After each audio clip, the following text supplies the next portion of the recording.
ഈ അടുത്ത ദിവസങ്ങളിലായി ഞാൻ 2-3 പ്രാവശ്യം കണ്ടൊരു സിനിമയാണ് മേഘമൽഹാർ. സംയുക്ത വർമ്മയും ബിജു മേനോനും അഭിനയിച്ച സിനിമ. മാത്രമല്ല പൂർണിമ ഇന്ദ്രജിത്തും സിദ്ദീഖും ഉണ്ടായിരുന്നു. നന്ദിത മേനോൻ്റെയും രാജീവിൻ്റെയും കഥ.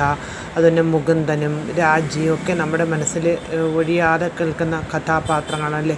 പലപ്പോഴും എത്രയോ ശരിയാണ്, എത്രയോ പേര് നമ്മളിൽ തന്നെ എത്രയോ പേരുണ്ട് നന്ദിതയും രാജിയുമായിട്ട് കഴിയുന്നവർ. നമ്മുടെ ഭൂതകാലത്തിൽ ബാല്യകാലങ്ങളിൽ കൗമാരകാലങ്ങളിലൊക്കെ തൊട്ടും പിടിച്ചും വഴക്കൂടിയൊക്കെ കഴിഞ്ഞ കളിക്കൂട്ടുകാർ പാതി വഴിക്ക് വെച്ച് എവിടെയോ മറഞ്ഞു പോകുന്നു നമ്മുടെ മനസ്സിൽ കാണും. പക്ഷേ പിന്നെ എപ്പോഴെങ്കിലും നമ്മൾ കണ്ടുമുട്ടുമ്പോൾ, ഒരുപക്ഷെ നമ്മൾ വിവാഹിതരായതിനു ശേഷമാണ് നമ്മൾ അവർ തമ്മിൽ പിന്നെ കണ്ടുമുട്ടുന്നത്. അപ്പോഴും നമ്മുടെ മനസ്സിൽ പറയാതെ ഒളിപ്പിച്ചു കൊടുക്കുന്ന ആ പ്രണയം പിന്നെ നമുക്ക് എന്ത് ചെയ്യാം, നമ്മുടെ കുടുംബജീവിതത്തിന് പ്രാധാന്യം കൊടുത്ത് പോകുന്നവർ അത് തന്നെ മുൻതൂക്കം കൊടുക്കും. എന്തുകൊണ്ടും മനോഹരമാണ് ഈ സിനിമ മേഘമൽഹാർ.